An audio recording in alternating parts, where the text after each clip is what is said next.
නුඹ ළඟ මගේ පාලුම කෙවි මගේ අඳුරට නුඹ සඳ වේවි නුඹ වෙත මගේ රාසය සේවි සඳ අත මගේ ආසෙ දිලේවි. ඉතින් ඔයාලට කොහොමද? අද මට ඔෆිස් නැති නිවාඩු දවසක්. ඉතින් ටිකක් පරක්කු වෙලා අවදි වෙලා මේ මූණ සෝදන ගමන්. මේ තමයි මගේ පළවෙනි වීඩියෝ එක. මම ගොඩාක් කල් ඉඳන් හරිම ආසාවෙන් තමයි ඉඳියේ වීඩියෝ එකක් YouTube එකට කරලා දාන්න. ඉතින් මේ මගේ පළවෙනි වීඩියෝ එක නිසා මම චුට්ටක් විතර බයෙන් තමයි ඉන්නේ. ඉතින් දැන් මේ හදන්නේ මගේ කිරිත එක හදාගන්න. කිරිත එකත් හදාගෙන බබා එක්ක ටිකක් කියව ඉන්න තමයි මේ හදන්නේ. ඉතින් මං හරිම ආසයි උදේට කිරිත එකක් බොන්න.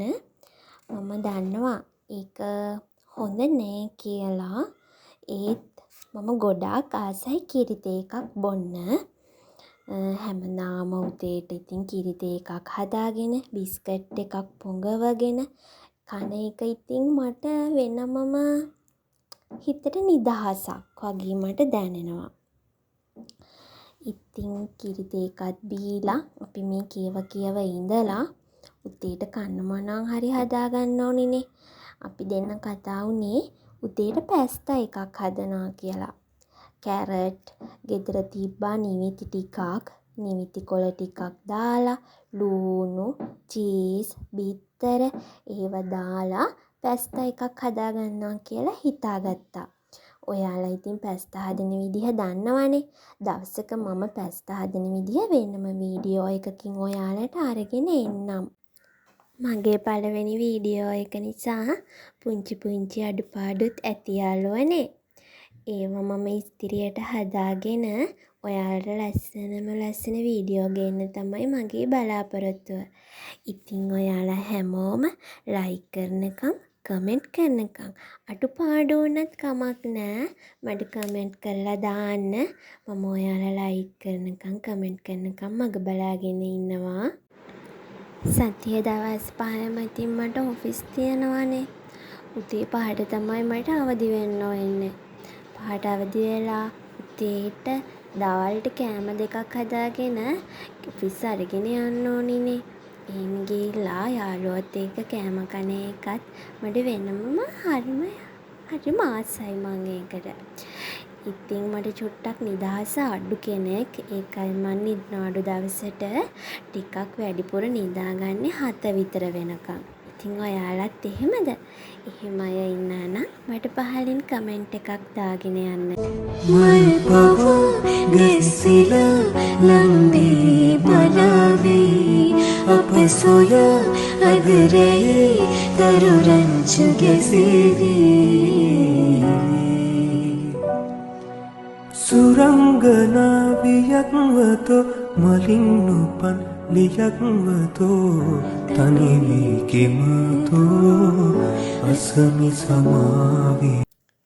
දැන් මේ හදන්නේ අපේ මේ පැස්තා එකේ වතුර එක හොඳටම රත් වෙලා. දැන් මේ හදන්නේ පැස්තා ටික දාලා පැස්තා ටික හොඳට තම්බ ගන්න. ඒ අතරතුරේ මං කපා ගතිපු එළවලු ටිකත් තෙම්පරාදු කරලා ගන්න ඕනිනේ. දැන් මේ භාජනයක් ලිපේ තියලා ඒකට පොල් තෙල් ටිකක් දාලා මං ඉස්සර වෙලාම හදන්නේ අබ කුඩු ටිකක් හොඳට දාගන්න. අබ කුඩු දැම්මාම ඕනමෙල්ඩොල එකක් රස වෙනවා කියලායි මට හිතෙන්නේ. ඊට පස්සේ කරපිංචා, සුදු ලූණු, රම්පේ ඒ ටික දාලා ලූණුත් හොඳට තෙම්පරාදු කරගෙන ඊට පස්සේ කැරට් අපේ කපාගතිපු නිවිති කොළ, බිත්තර, චීස් ටිකක් දාගන්න තමයි මම මේ හදන්නේ. ඒ ටිකත් හොඳට තෙම්පරාදු වුණාට පස්සේ අපි පැස්තා ටික දාලා මේක හොඳට කොඳින්ම කවලම් කරගන්න ඕනි. හොඳින් කවලම් කරලා ලුණු එහෙමත් බලලා අඩුපාඩු බලලා අපේ රස අනුව ලුණු දාන්න ඕනේ. මම මේ දැන් හදන්නේ සෝයා සෝස් ටිකක් එකතු කරගන්න. දැන් ඉතින් හොඳටම බඩගිනේ. මම මේ හදන්නේ පැස්තා එක කන්න. ඉතින් තවත් ලස්සන වීඩියෝ එකකින් මුණ ගැහෙනකම් ඔයාලා හැමෝම සතුටින් පරිස්සමින් ඉන්න යාළුවනේ. මම තිලිනි.